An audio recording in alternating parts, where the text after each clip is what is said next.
What's up, Internet? Well, you can't get the good without the bad. And this year, for a very special reason, I've decided to also make a worst games of the year list, because there were some truly dreadful games I played this year. And I think it's important we bring these to light so that you don't have to play them and flee in terror if you ever see them. Also, maybe punch the people involved if you ever meet them. So I present to you the top 10 poop games of 2016. Now, before we get into it, of course, I would like to give special recognition to a couple extra special poop titles that didn't quite make the list.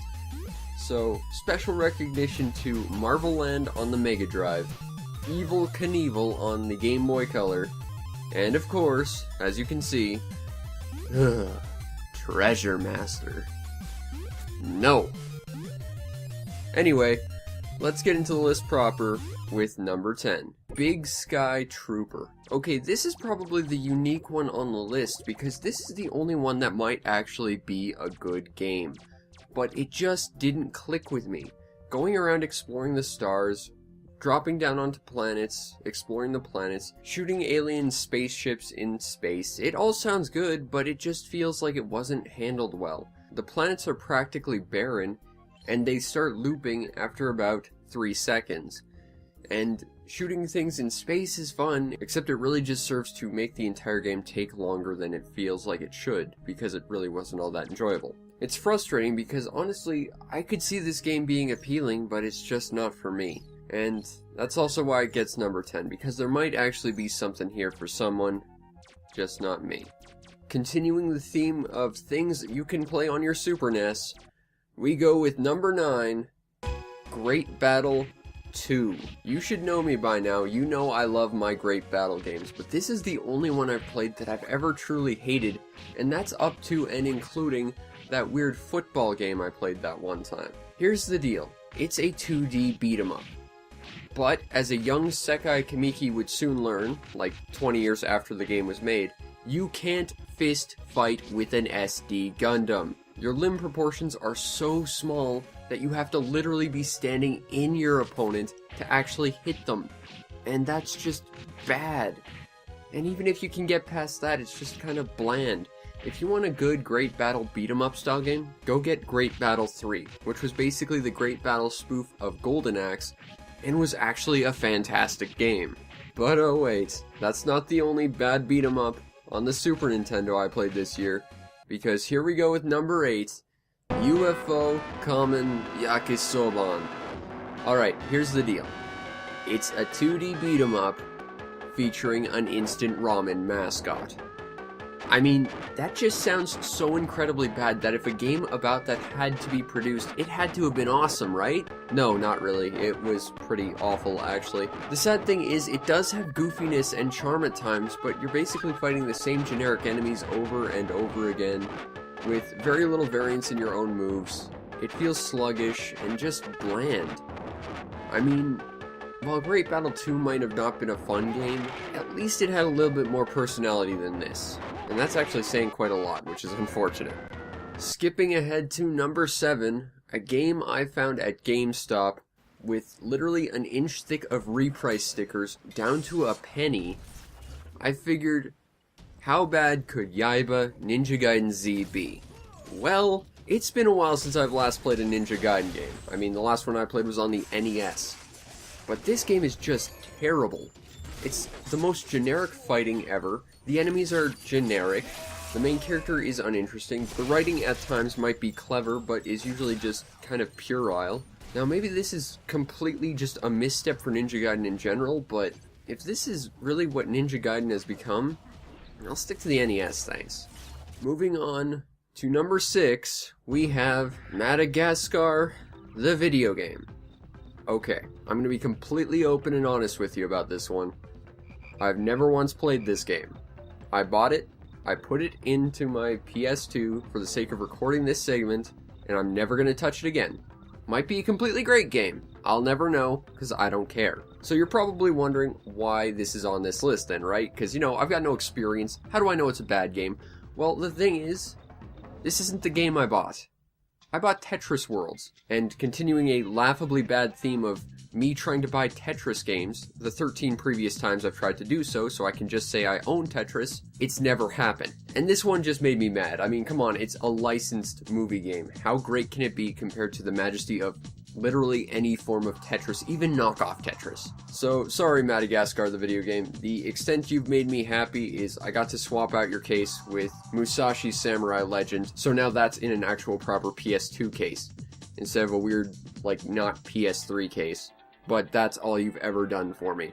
Moving on to number 5, we're gonna go back to Xbox 360 titles that disappointed me, and we move on to John Woo's Stranglehold, starring Chow Yun-fat. I went into this actually knowing about this game. I watched some gameplay footage of this, and I thought, hey, this is just kind of dumb, it's kind of goofy, it's cheesy, it's just kind of generic, but you know, at least it's kind of a fun junk food style game, but man, this game is not fun. Ignoring the performance issues aside and the fact that you can literally clip yourself out of the environment and just get stuck out there, and it's happened to me a few times when I was actually recording the review, it's just kind of bland and not interesting. The full extent of enjoyment I had out of this game was just throwing my character around the environment and having him try and do the worm on the floor. Yeah, not that great. Not that great. Goofy, but certainly not worth the very not much I spent on it. Let's continue the theme of bad Xbox 360 games with Dead Island, the most bland zombie fighting game I think I've ever seen. Let's talk about all the things that are wrong. Well, first of all, fighting zombies is boring. Second of all, fighting zombies requires weapons that break after 2 or 3 swings, which, I mean, I hate weapon degradation, but the extent it's done in this game is just inexcusable. The story is nonsensical, and that's saying something about a zombie game. About the entire zombie outbreak being some kind of weird strain of Kuru that, if I recall, was manifested by cosmetics testing on corpses, I guess? Maybe? I don't know. I didn't care when I played it. I don't care now. This game is just not interesting. It's not good. I don't know how this series has continued, but I can only hope that someday soon they finally lay these shuffling corpses to rest. Let's get away from the zombies and move on to number 3. I think you know all about this game, if you've watched my channel. Arcania Gothic 4.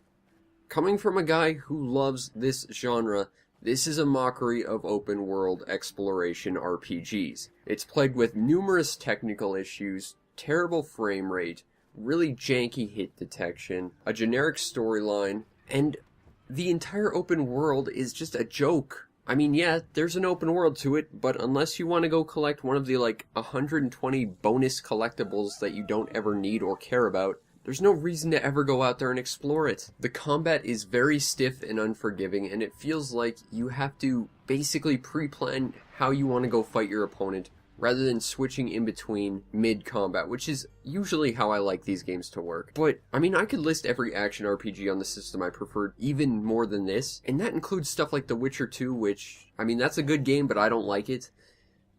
Two Worlds 2, hell, Two Worlds 1, man, this game is just bad in all sorts of ways, and you should try and avoid it as much as possible. Moving on to number 2, the most recent game on this list. You know absolutely everything I said about Big Sky Trooper, about how it was walking around a planet with nothing to do, and how it was about space with nothing to do with it. Well, don't worry, Big Sky Trooper, because your big brother, No Man's Sky, is here to back you up. No Man's Sky, more like No Man's Game. This game is just so bad. You can walk around on planets, you can explore in space, which, you know, that has the core basis for a good game. That really intrigues me because I like exploration, I like space, I like flying spaceships around, given, you know, my unabashed love for TIE Fighter. So where did this game go wrong? Well, first of all, there's nothing to do on the planets. You can mine resources, and then get shot at by robots for mining resources, despite that being exactly what you're supposed to do.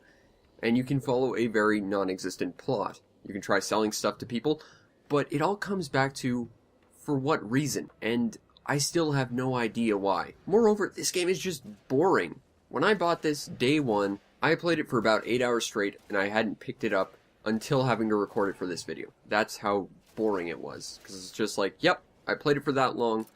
I got my fill. And the most frustrating thing of all is, this game is exactly 100% what I expected it to be, so I don't know why I'm so annoyed about it. Well, I guess I didn't expect having to stop every 10 minutes to repair literally everything or die. But No Man's Sky? No thanks. And finally, here we go. The single most poop game I played in 2016. Sacred 3. You know, I played Sacred 2 and actually thought it was pretty okay. It was like a nice open-world, top-down sort of Diablo-esque game. Wasn't great, but, you know, it was enjoyable. This game is just terrible in all respects. First of all, it's bland. Combat is boring. Enemies are generic, to say the least.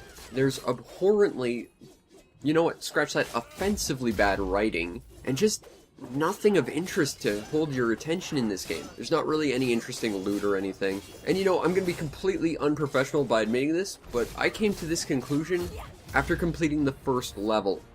Like, I was done at that point. Moreover, this game gets rid of the one thing that I actually liked from Sacred 2, and that was that it was an open world game. Now you get small, compartmentalized levels and pre-made set pieces. You know what? You want further understanding of why Sacred 3 is so bad?